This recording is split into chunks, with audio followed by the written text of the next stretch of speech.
Hi students, first of all I welcome you all to my fifth video on the chapter coordination compounds. In the fourth video we discussed isomerism, especially we completed the discussion on structural isomerism and also we started the discussion stereoisomerism. Under that we discussed geometrical isomerism, one of the types of stereoisomerism. In the today's video we are going to discuss something about optical isomerism in complexes. You have a very good knowledge of optical isomerism as you studied in organic chemistry, that is the chapter haloalkanes and haloarenes. You studied optical isomerism. As you know that this type of optical isomerism is found in the chemical substances, that is what we call them as optically active compounds. We come across certain chemical substances, they are known as optically active compounds. Optically active compounds are those compounds which rotate the plane of polarized light through a certain angle. That is, in chemistry, we come across certain chemical substances which rotate the plane of the polarized light through a certain angle. They are called as optically active compounds. And you have very good knowledge of plane polarized light. That is light with all its vibrations in one plane. That is called as plane polarized light.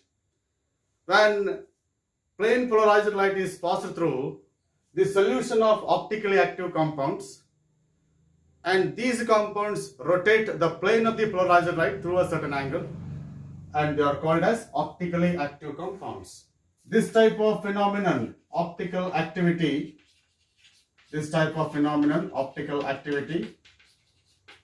is found in chiral molecules. The phenomenon optical activity is found in chiral molecules. That is, the compounds which rotate the plane of the polarized light, they are called as optically active compounds, and the phenomenon is called as optical activity. And this particular optical activity is found in chiral molecules. And as far as chiral molecules are concerned, the molecules which are non-superimposable,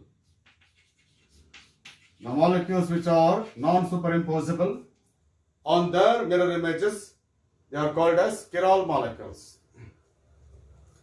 If the molecule is non-superimposable on its mirror image, and those molecules are called as chiral molecules. Non-superimposable mirror images. What's the meaning of non-superimposable mirror images? And as far as non-superimposable mirror images are concerned, if the molecule is distinguishable from its mirror image, that molecule is said to be non-superimposable on its mirror image, and the molecules are called as chiral molecules. And as far as chiral molecules are concerned, they are also called as asymmetric molecules.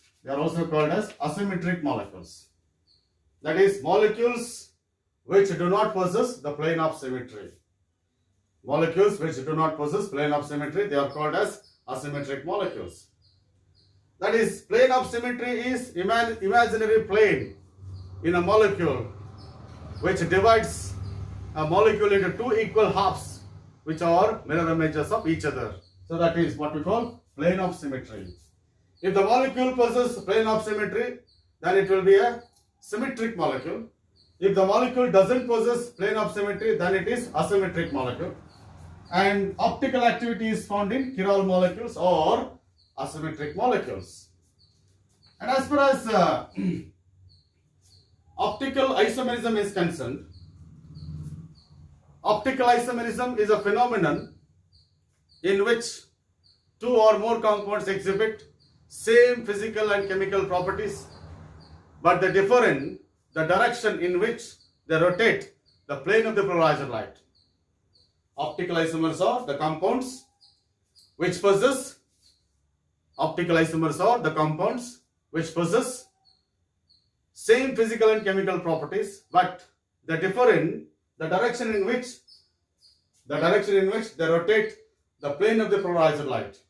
That is, as far as the optically active compounds are concerned, as far as optical isomers are concerned, there are two types of optical isomers. One, it will be dextro-rotatory substances. Another, it will be levo-rotatory substances.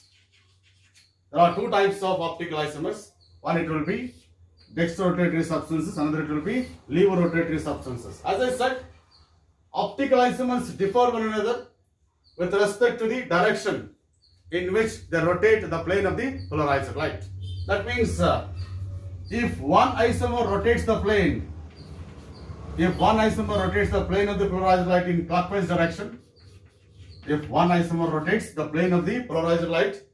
clockwise direction, another will rotate the plane of the polarized light in anti-clockwise direction.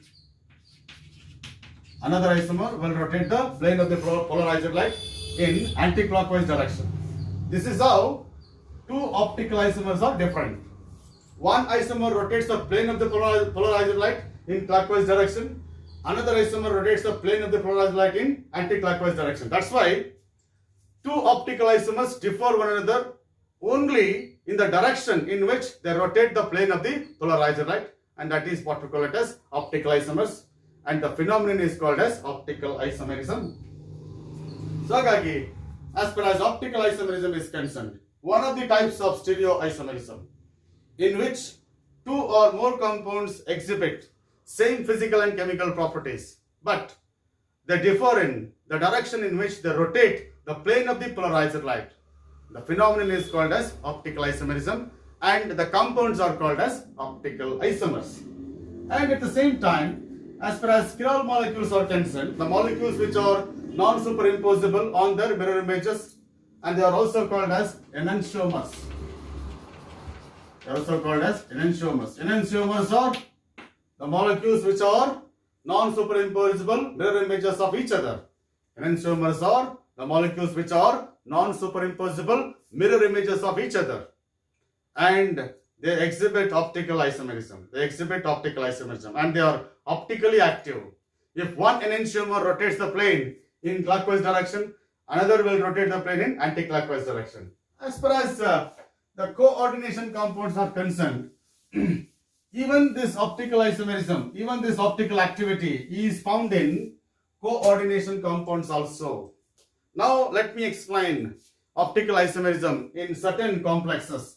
Let me take up first of all, that is optical isomerism in the complex PT, and of course Cl2, and of course En twice, and of course 2 plus. This is one complex.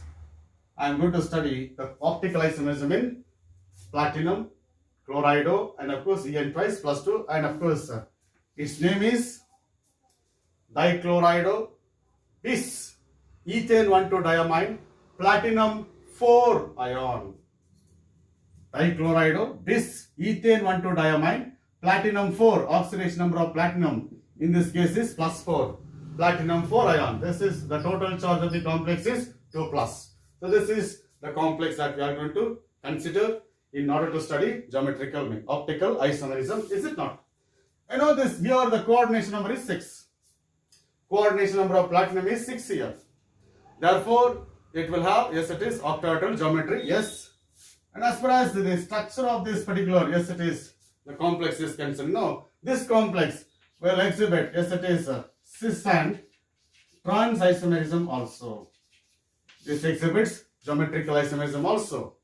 You can find the geometrical isomerism in this complex also. First of all, I am going to take, yes, it is the trans isomer of this complex. I am going to take up trans isomer of this complex. Look at this. This is what we call it as the arrangement of coordinate points in plane, that is in space. And of course, here we have two chlorido groups. They are at 1,2 position.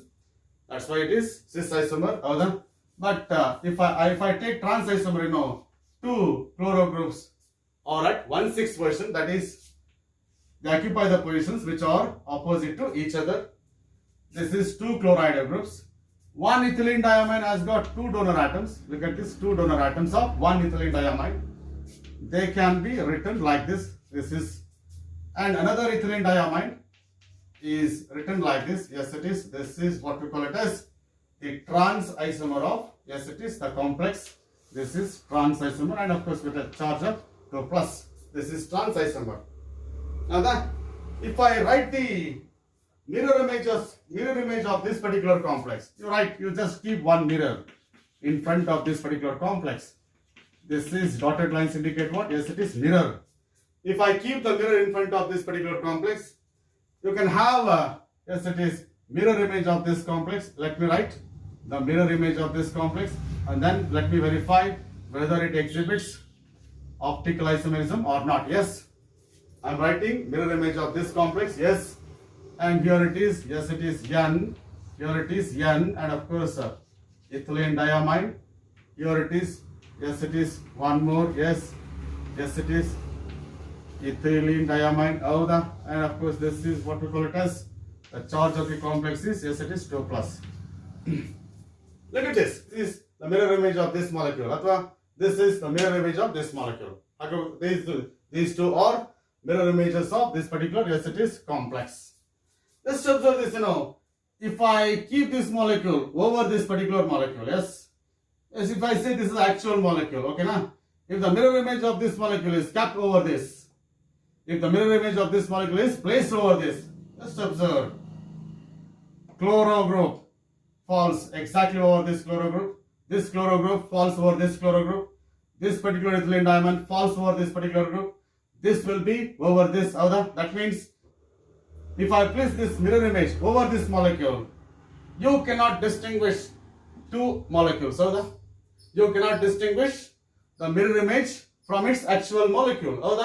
This molecule, if I place it over this molecule, I cannot differentiate the molecule from its mirror image. Therefore, these molecules are, yes, it is superimposable.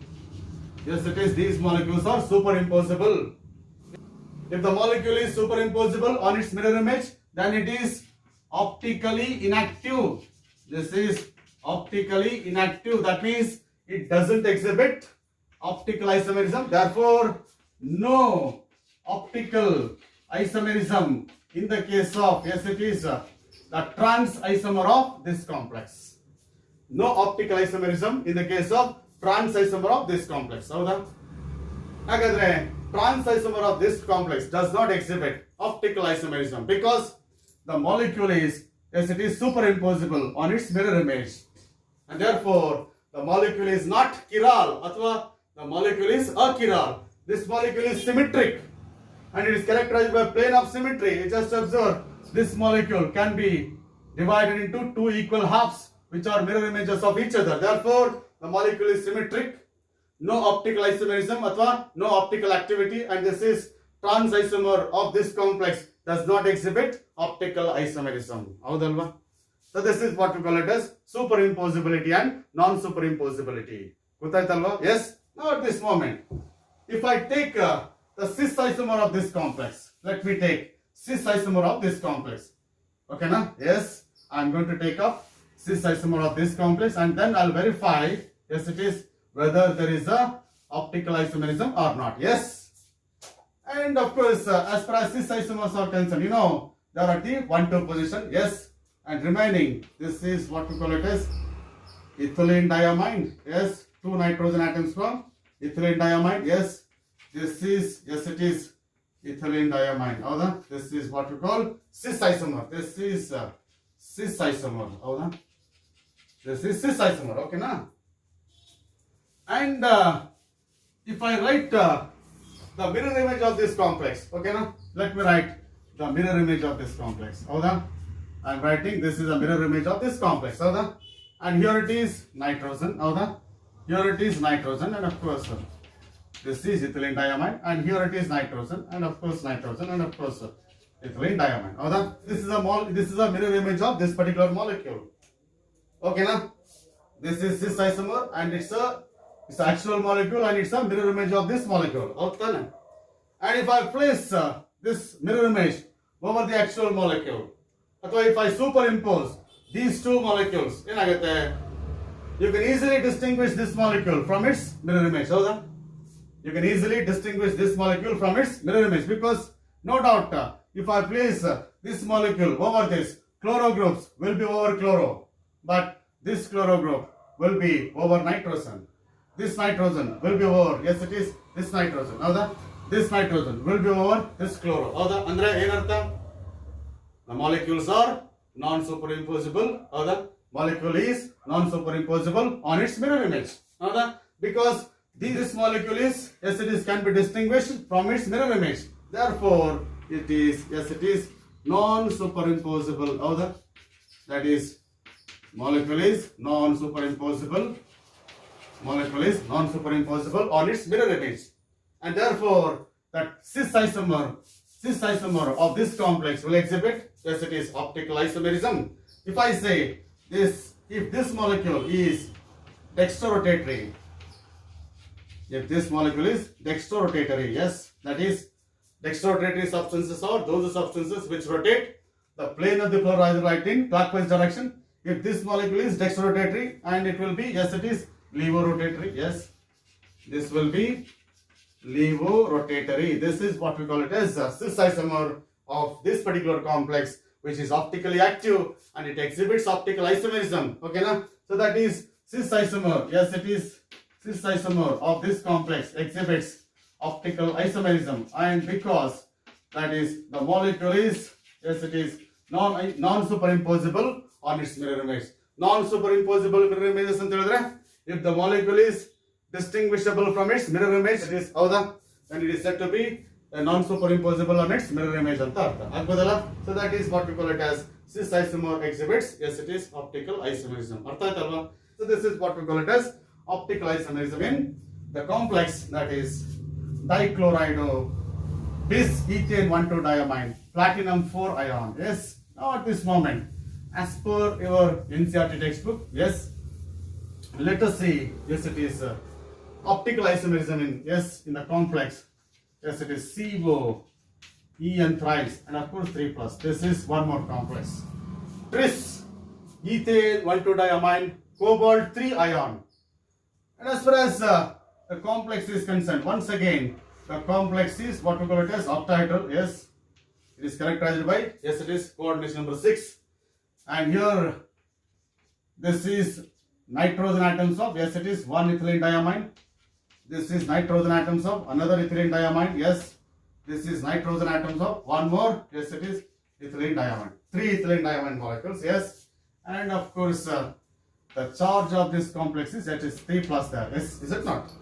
If I keep, yes it is, mirror in front of this, if I keep a mirror in front of this, you can write its mirror image. Yes, this is cobalt. First you write the coordinate bonds, right? Write coordinate bonds. Yes, this is, yes it is, coordinate bonds, and of course this is nitrogen. What we call it is, this is En, and of course this is mirror image of it, and of course this is, and of course En, and of course this is mirror image, and of course En, and of course this is what we call, this molecule is mirror image of this other. And just observe, if I place this molecule mirror image over this, and they are non-superimposable. If I keep this molecule over this, I can easily distinguish, yes it is, a molecule from its mirror image. This molecule exact I can easily distinguish mirror image from its molecule. They are non-superimposable, and of course the molecule is asymmetric. Why it is asymmetric? Because it doesn't exhibit any plane of symmetry.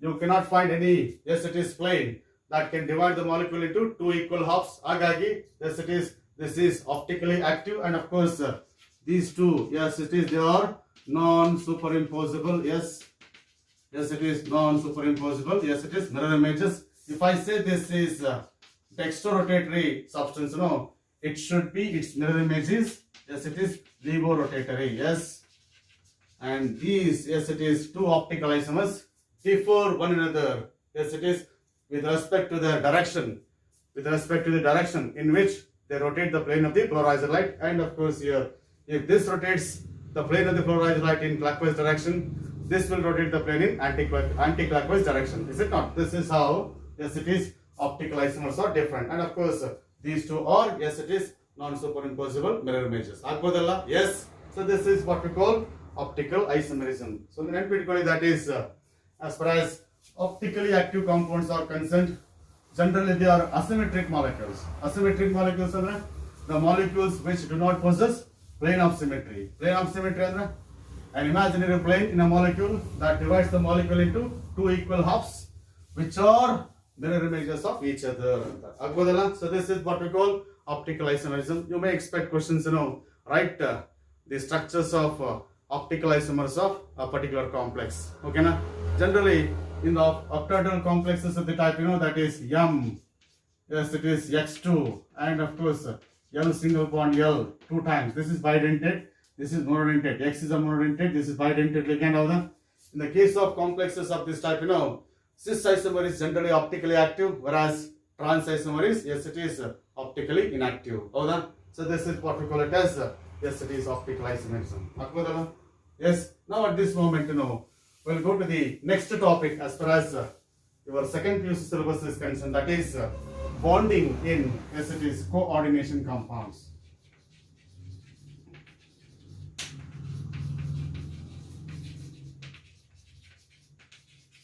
Bonding in coordination compounds, right?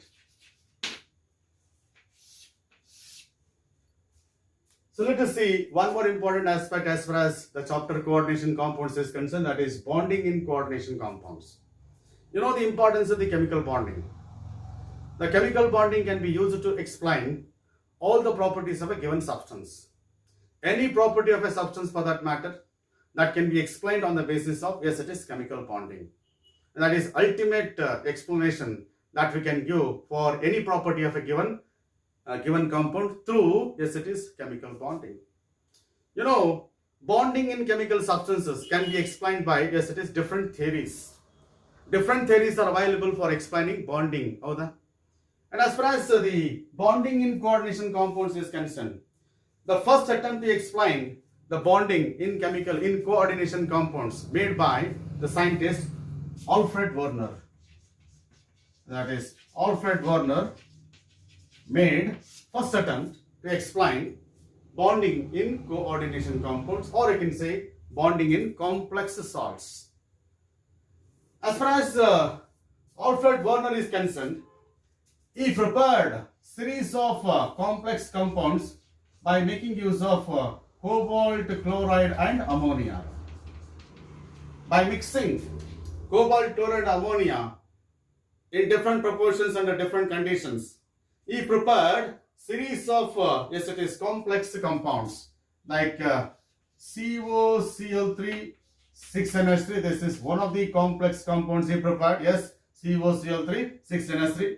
Another is COCl3 and of course 5NH3. This is one more complex compound he prepared. And of course COCl3 4NH3. This is one more chemical substance complex compound he prepared. And of course COCl3 and of course 4NH3. This is one more chemical substance he prepared. And as far as COCl3 6NH3 is concerned, and this is yes, it is yellow colored substance, right? And of course this is purple colored substance, and of course this is green colored substance, right? And of course this is violet colored substance.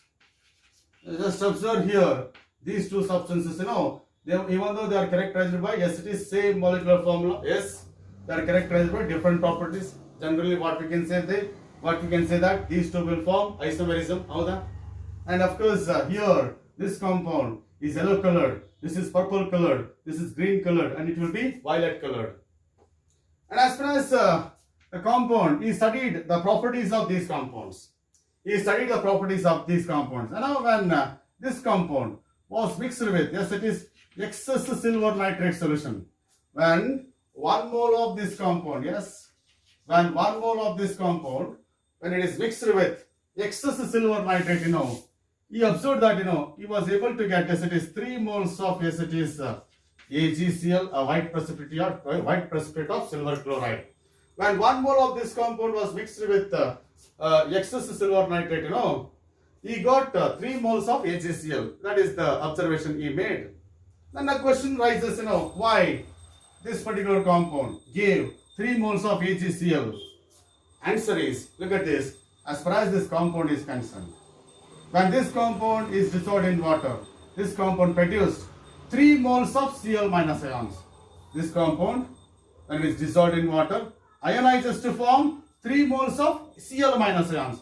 These 3 moles of Cl minus ions react with silver nitrate to form 3 moles of AgCl. And therefore, what I can say that in this particular compound, there are 3 chloride ions attached to the cobalt and they are ionizable. In this particular compound, there are 3 chloride ions attached to the cobalt and they are ionizable. They undergo ionization in water. And that's why you got, yes, it is 3 moles of AgCl. At the same time, here in this compound, there are 6 ammonia molecules attached to the cobalt, but they are not ionized. Here 6 ammonia molecules attached to the cobalt, they are not ionized. And if it comes to the question of this complex, when 1 mole of this compound, when 1 mole of second compound, it is mixed with excess silver nitrate, this compound produced only 2 moles of AgCl. This compound produced only 2 moles of AgCl because in this case, even though 3 chloride ions attached to the cobalt, out of 3 chloride ions, only 2 chloride ions are ionizable, and that's why this complex produced only 2 moles of AgCl. And as far as the complex is concerned, out of 3 chloride and 5 ammonia molecules, 5 ammonia molecules and 1 chloride group attached to the cobalt, they are not ionizable. Only 2 chloride ions attached to the cobalt are ionizable. So that is what we call it as. Just observe here, in these 2 complexes, you can find one common observation. In this case, 6 ammonia molecules attached to the cobalt are non-ionizable. In this case, 5 ammonia and 1 chloro attached to the cobalt are non-ionizable. That's why you got only 2 moles of AgCl. And look at this, when 1 mole of this compound mixed with, yes, it is excess silver nitrate, this complex produced only 1 mole of AgCl. Only 1 mole of AgCl. It means what? In the case of this complex, even though we have 3 chloride groups, this complex contains only 1 chloride ion that is ionizable.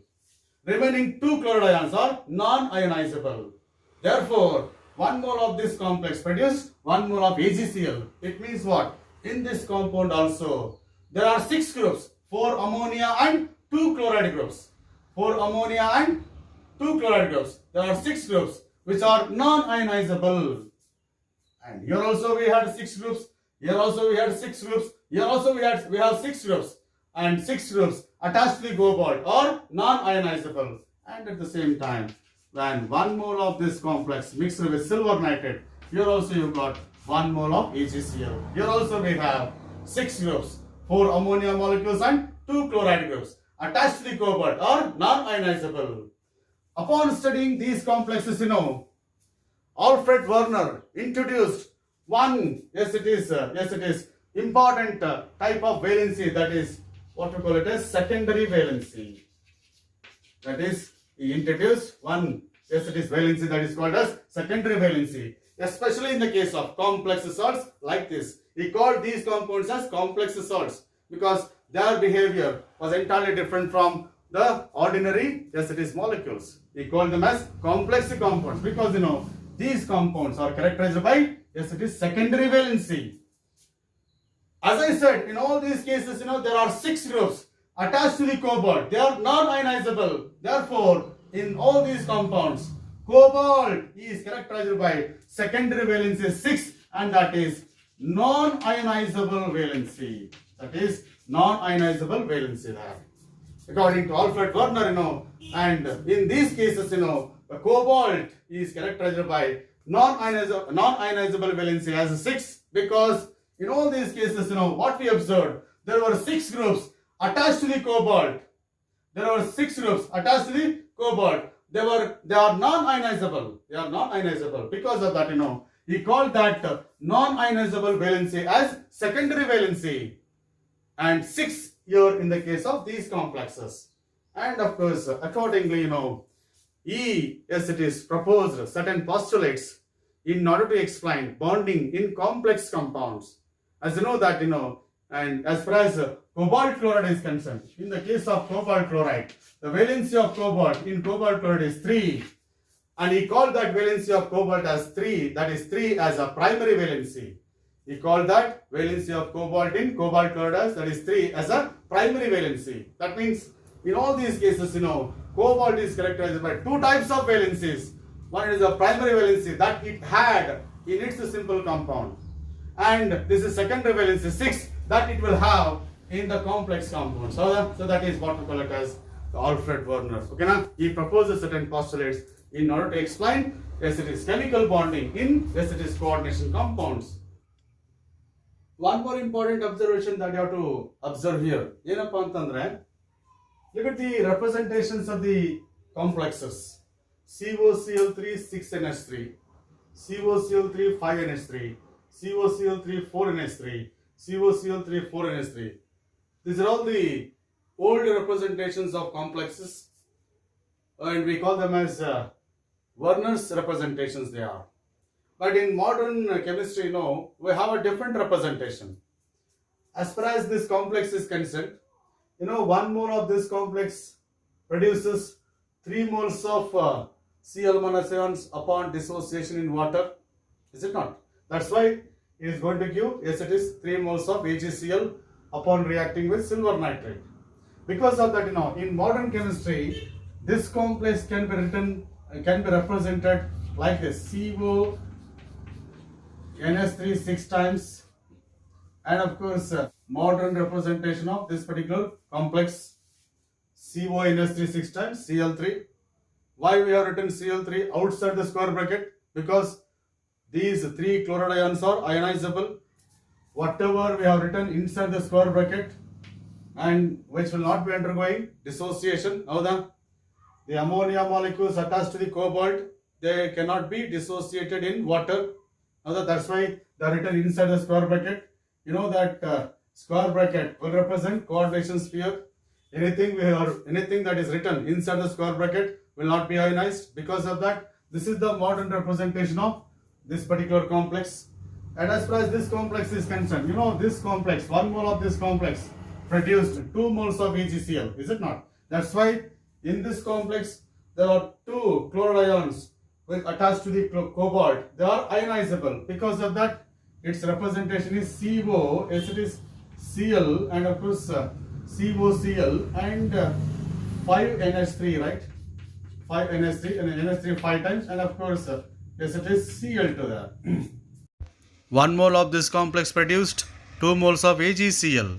That means in this complex there are 2 chloride ions which are ionizable. Therefore here only 2 chloride ions are written in the, yes, it is ionization sphere, athwa they are written outside the square bracket, outside the coordination sphere. 1 chloride group attached to the cobalt, that is non-ionizable, and that's why it is written inside the square bracket. Whatever we write inside the square bracket, they are non-ionizable, is it not? It is the modern representation of this particular complex. If it comes to this complex, in this case only 1 chloride ion is ionizable. Therefore only 1 chloride ion should be written outside the square bracket.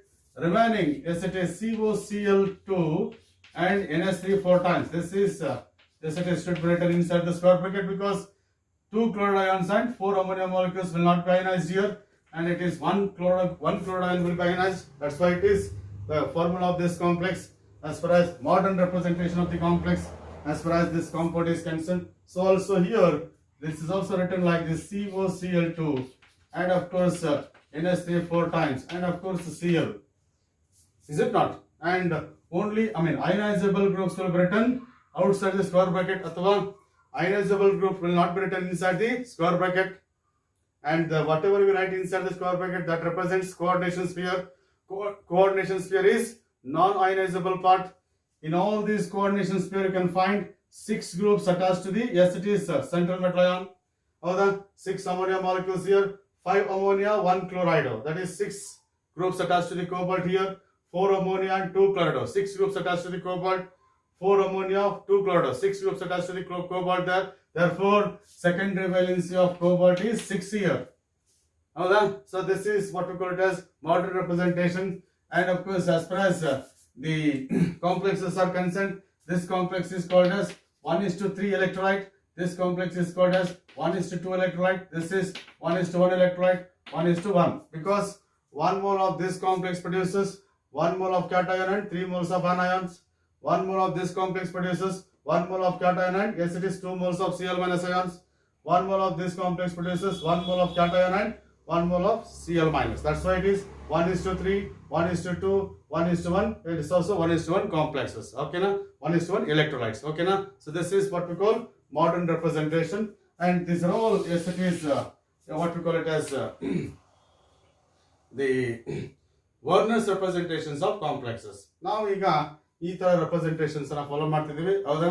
ಬಹುಶಃ ನಿಮಗೆ ಅರ್ಥ ಆಯ್ತು ಅನ್ಕೋತೀನಿ. Yes, why these complexes produce different moles of AgCl upon reacting with excess silver nitrate. Is it not? So that is. And of course, by studying all these complexes, Werner has proposed one theory, popularly known as Werner's theory of complexes. Here we have some postulates. Through these postulates, we can understand bonding in complexes. We can understand the bonding in complexes. There are 4 postulates, and of course, as far as your annual examination is concerned, Werner's theory of coordination compounds is very, very important. You may ask questions like this, write the postulates of Werner's theory of complexes. Okay, now there are 4 postulates, that we are going to discuss now. If you write all those 4 postulates, you are going to get 3 marks easily. Very simple. Okay, now easily you can get the marks here. Now let us see that Werner's theory of coordination compounds. We'll go to the Werner's theory, right?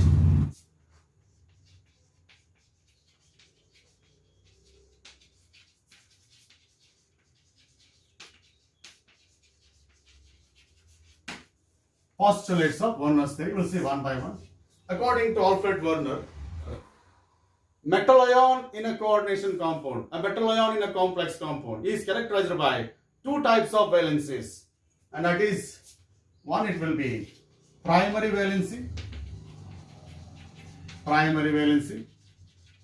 and of course second, it will be secondary valency. There are 2 types of valencies possible for a metal ion in a given complex compound. And next question is generally rises, how these 2 valencies are different? How this primary valency is different from secondary valency? Is it not? And as far as the second postulate is concerned, primary valency is ionizable valency. That means the bonds due to the primary valency of a metal ion can be broken in water. And this primary valency is satisfied by only negative ions. This primary valency is ionizable and it is satisfied by only negative ions. And this primary valency corresponds to the oxidation number of central metal ion. And as far as the modern terms are concerned, in the modern terms, primary valency is also known as oxidation number of central metal ion. That central metal ion is characterized by oxidation number. That is a modern term that we use, oxidation number. But during Alfred Werner's period, he was using the term primary valency. Primary valency of metal ion corresponds to the oxidation number of central metal ion. That is second postulate. As I said, this is ionizable, means that can be broken in water. Yes, the valency, that is the bond due to the primary valency, can be broken in water and it is satisfied by only negative ions. And secondary valency is non-ionizable. Secondary valency is non-ionizable and it is satisfied by negative ions or neutral molecules. It is satisfied by negative ions or neutral molecules and it corresponds to the coordination number of central metal ion. It corresponds to the coordination number of central metal ion. You know that central metal ion is characterized by oxidation number as well as coordination number. What we said? Coordination number is number of coordinate bonds formed between central metal ion and ligand. So that secondary valency is non-ionizable. That means the bonds due to the secondary valency cannot be broken in water. In the case of complexes, some bonds can be broken in water, some bonds cannot be broken in water. Secondary valencies are non-ionizable and they are satisfied by negative ions as well as neutral molecules, and that corresponds to the coordination number. Generally, as far as coordination number is concerned, what I said, the coordination number can be used to decide geometry of the complexes.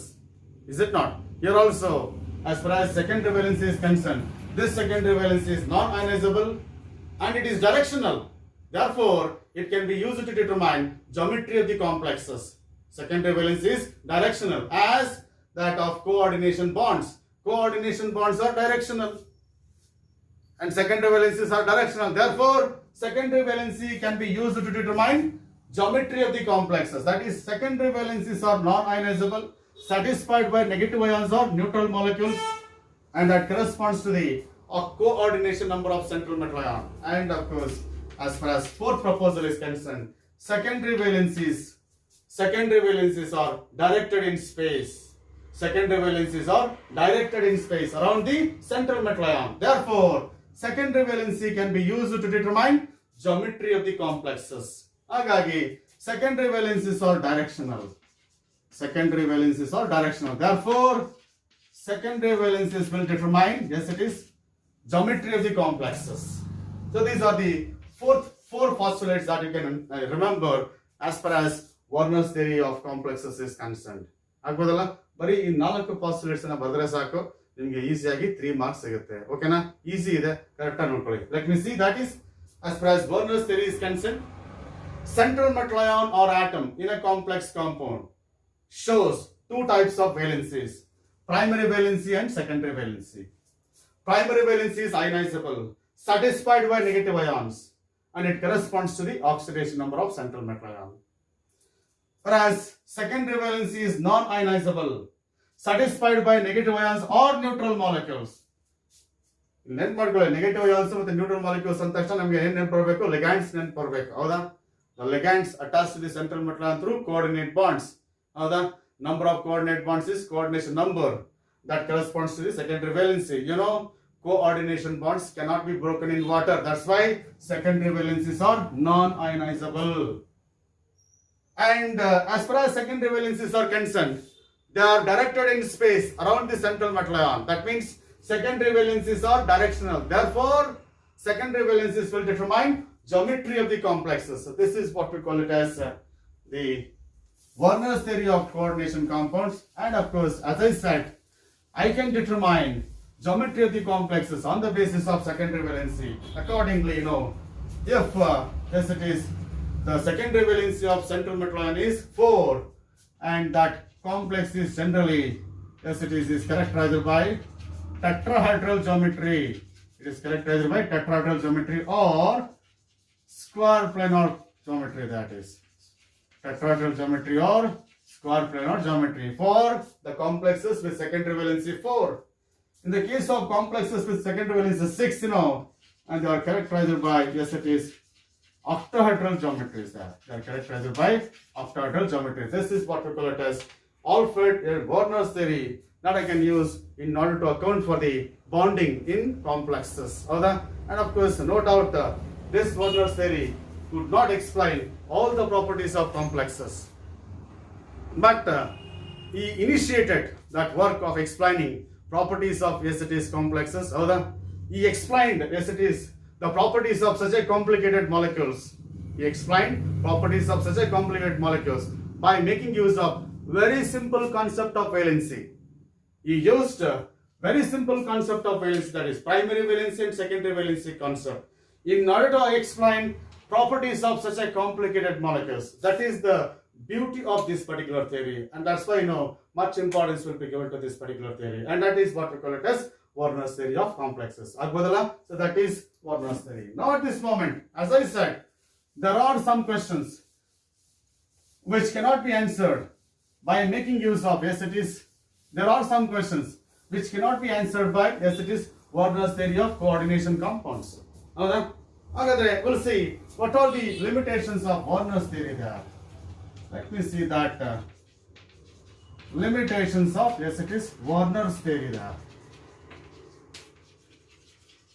Limitations of Warner's theory. That is, there are some questions with respect to the properties of complexes which cannot be answered by Warner's theory of complexes. And we study all those questions, under the headline, limitations of, yes, it is Warner's theory of complexes.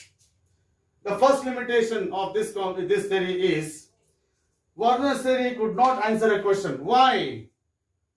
That the coordination compounds are formed by only certain type of elements. Only certain type of elements will be involved in the formation of complexes. All elements in the periodic table will not be taken part in the formation of coordination compounds. Only certain elements in the periodic table will take part in formation of complexes. Why it is so? Why? The formation of coordination compounds is found in only in certain elements. That certain elements and that ability of forming complexes is found in transition metal atoms. So the transition metal ions. Transition metal atoms or ions will take part in the formation of complexes. Why that? Yes, it is certain elements, only certain elements will take part in the formation of complex. For that question, no answer in Warner's theory. As far as second question is, no doubt secondary valencies are directional. They are going to determine, yes, it is the geometry of the complex. The question is, why the secondary valency is directional? Why secondary valency is directional? What's the reason for that? Directional nature of secondary valencies. For that question also, no answer in Warner's theory there. For that question also, no answer in Warner's theory. And we'll see that third question there. As far as the complexes are concerned, complexes are characterized by magnetic properties. Some complexes are paramagnetic, means they are attracted by the magnetic field. Some complexes are diamagnetic, means they are repelled by the magnetic field. The magnetic properties of complexes cannot be explained by Warner's theory there. Not only that, even optical properties of complexes cannot be explained by, yes, it is Warner's theory.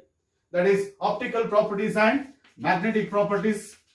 Optical properties and magnetic properties of, yes, it is complexes cannot be explained by Warner's theory. That is also one more drawback of this theory. Apart from that, the color of the complexes. I said, complexes are characterized by colors.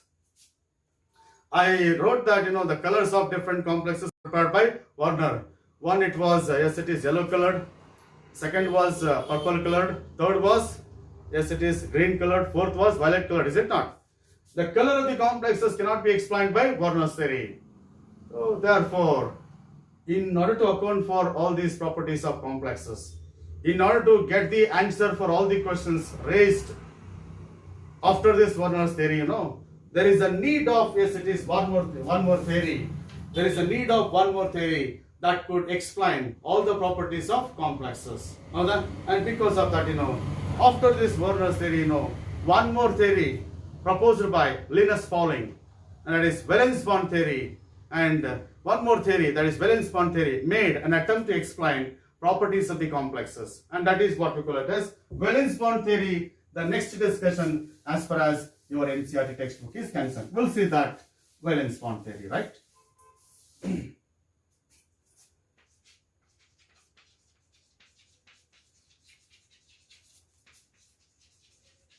And that is what we call it as VBT, we call it as. We just abbreviate it as VBT there, yes. That is one more theory that we can use in order to explain the properties of the complexes. You studied this valence bond theory in first PUC, where you explained covalent bonding. But here, we are using valence bond theory in order to explain coordination bonding there. Bonding in complexes, bonding in coordination compounds, is it not? And this theory was proposed by Linus Pauling. This theory was proposed by Linus Pauling. As far as valence bond theory is concerned, as you know, according to valence bond theory, The atomic orbitals present in valence shell, atomic orbitals present in valence shell of central metal ion will take part in bonding. Atomic orbitals present in valence shell ಅಂದ್ರೆ ಗೊತ್ತಾಗ್ತದೆ, outermost shell, that is shell with highest principal quantum number. ಹೌದಾ? According to valence bond theory, the atomic orbitals present in valence shell of central metal ion will take part in bonding. These atomic orbitals like n-1d subshell, ns subshell, np subshell. These are the atomic orbitals. Yes, it is present in valence shell of, yes, it is atomic valence shell of central metal ion. Not only that, we have ns orbitals, np orbitals, and of course nd orbitals. Okay, na? The atomic orbitals present in valence shell of central metal ion like n-1d, ns orbitals, np orbitals, or ns orbitals, np orbitals, and nd orbitals undergo hybridization to form equivalent, yes, it is hybrid orbitals. That is the atomic orbitals present in valence shell of central metal ion. Atomic orbitals like n-1d, ns, and np orbitals undergo hybridization to form equivalent hybrid orbitals. Or you can say the atomic orbitals like ns, np, and nd orbitals undergo hybridization to form equivalent hybrid orbitals. And these hybrid orbitals of central metal ion are vacant. These hybrid orbitals of central metal ion are vacant. These vacant hybrid orbitals of central metal ion overlap with filled atomic orbitals of ligands. Thereby coordination bond results. Let me repeat. During the formation of complexes, the vacant hybrid orbitals of central metal ion overlap with filled orbitals of ligands to form coordination bond. What do you mean by filled orbitals? Andre, the orbitals containing lone pair of electrons. That is, during the formation of coordination compounds, the vacant hybrid orbitals of central metal ion overlap with orbitals of ligand containing lone pair of electrons to form, yes, it is coordination bond.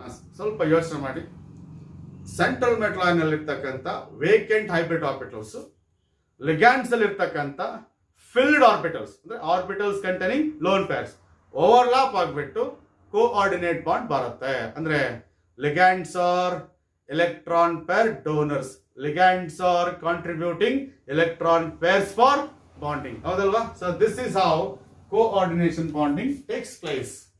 And of course, as far as hybridization is concerned, different types of hybridizations are possible as far as the hybridization of atomic orbitals of valence shell in central metal ion is concerned. Yes, one possible hybridization is sp3 in the case of complexes with a coordination number 4. Another possible hybridization is, yes, it is dsp2 in the case of complexes with coordination number 4. One more is, yes, it is sp3d. One more type of hybridization is sp3d in the case of complexes with coordination number 5.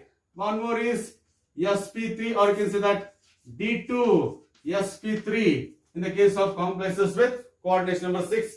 One more is sp3d2 in the case of complexes with coordination number 6. These are the different types of hybridization that we can expect in the case of coordination compounds. And accordingly, type of hybridization in a central metal ion of the complex will decide geometry of the complex. The type of hybridization of central metal ion in a complex is going to decide geometry of the complex. You know that if there is sp3 hybridization, if the central metal ion of the complex undergoes sp3 hybridization generally, and the geometry of that complex will be tetrahedral. You are very much familiar with this, is it not? If the central metal ion of complex undergoes sp3 hybridization, it will be tetrahedral geometry.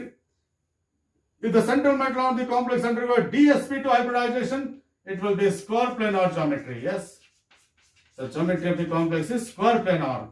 If it is sp3d hybridization, it is trigonal bipyramidal. Yes, trigonal bipyramidal. If it is d2sp3 or sp3d2, it will be, yes, it is octahedral geometry. Yes, it will be octahedral geometry. These are the different types of hybridization that you can expect in the case of complexes, and as far as valence bond theory is concerned, right? Accordingly, geometry of the complexes can be decided on the basis of the type of hybridization found in the case of central metal ion of the given complex. So this is what we call it as valence bond theory. Okay, now, and apart from that, as far as valence bond theory is concerned, valence bond theory classified ligands into, yes, it is strong ligands and weak ligands. Valence bond theory classified ligands into strong ligands and weak ligands. As far as strong ligands are concerned, we have carbon monoxide, ammonia, and Cl- ion ligands. These are the ligands that are considered to be strong ligands. There are ligands like, yes, it is F-, Cl-, yes, it is Br-, and of course I-. They are considered to be weak ligands. In presence of strong ligands, spin pairing takes place in the atomic orbitals of central metal ion. Athava, in presence of strong ligands, the unpaired electrons present in a central metal ion undergo pairing against Hund's rule. That is spin pairing against Hund's rule. That is in presence of strong ligands. That spin pairing will not be observed in the case of weak ligands. That is, according to, as far as valence bond theory is concerned, in presence of strong ligands, the unpaired electrons present in atomic orbitals of central metal ion undergo pairing against Hund's rule. And of course, you'll come to know all these things, while discussing the examples, okay? The formation of complexes through valence bond theory. So this is what we call it as the postulate, different as it is guide postulates as far as valence bond theory is concerned. Important postulate is the coordination bonding is due to the overlapping of vacant hybrid orbitals of central metal ion and the filled atomic orbitals of ligands. That is the overlapping of vacant hybrid orbitals of central metal ion and filled orbitals of ligands results in what we call it as coordination bonding. Yes, and of course the geometry of the complexes will be decided by, yes, it is type of hybridization in central metal ion of the given complex. So this is what we call it as yes, it is valence bond theory. And of course in the next video we'll see the application of this particular valence bond theory, where you are going to study formation of four complexes. You are going to study formation of four complexes based on, yes, it is valence bond theory. Yes, thank you. Right.